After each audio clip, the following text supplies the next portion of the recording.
ल so finally guys अब हामी चितवनको सौरामा जिप सफारी बुक गरेर हेर्नु त गयो हामी पनि त्यही हो अब घुमेर इन्जेक्सन कहाँ जाला र तपाईहरु मेरो नभएर जिप सफारी बुक गरेर अब सौरा घुम्ने जङ्गल घुम्ने ल जङ्गल घुम्नलाई कतिको के भन्छन् उत्साहित हुनुहुन्छ सर यार मैले वहाँ गएकै छैन अब सायद भइहाल्छ उत्साहित त्यही त कतिको इन्ट्रेस्टेड हुनुहुन्छ गएकै छैन यस्तो सायद भइहाल्छ ल ठिक छ अनि दोस्त तिमीलाई कस्तो छ कतिको इन्ट्रेस्ट छ एकदम यार इन्ट्रेस्ट धेरै छ नि ल अब हामी टक्क यही जिपमा बसेर चितवनको सफारी घुम्ने हो जिप सफारी अब बस्दा हुन्छ हामी होइन ल ल ल ल म त अगाडि नै बसिदिन्छु अगाडि त बस्दैन यो अगाडि बस्छौँ यार यहीँ बस्छु म त अनि बस्छु ट्याक्कै यसरी राम्रो देखिन पाइन्छ नि अगाडिबाट फर्स्टचोटि हो दोस्त अब हेरौँ कस्तो हुन्छ गएर थाहा हुन्छ होइन ल तर सोचे जस्तो राम्रो छ चितवनको सौरा भिलेज पनि एकदम राम्रो राम्रो बहुत सबै चिजको सुविधाको साथ छ क्या होइन भनेछ नि त पानी पनि दिन्छ हो पानी सानी पनि बोकम पैसा हल्ला अब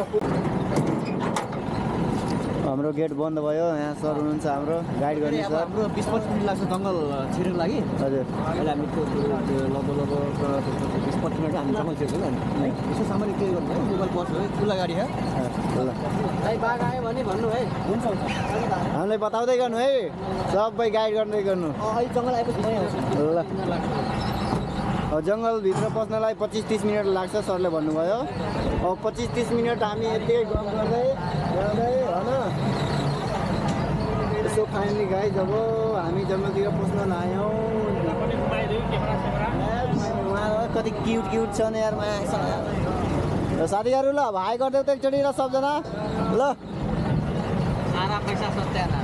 ल सौरा भन्ने ठाउँ लेखेको यहाँ छ के छ थाहा छैन महँगो चाहिँ लास्ट महँगो है यो गाडी जिप बुक गर्नलाई हामीलाई रिजर्भ गऱ्यौँ 6 जनाले 8,000 लिनुभयो एकदम रिजर्भ भयो अनि अरूजनासँग मिक्स गर्नु भए 600मा गरिदिनु हुन्थ्यो भन्नुभयो एकजनालाई 600 अनि रिजर्भ गर्दाखेरि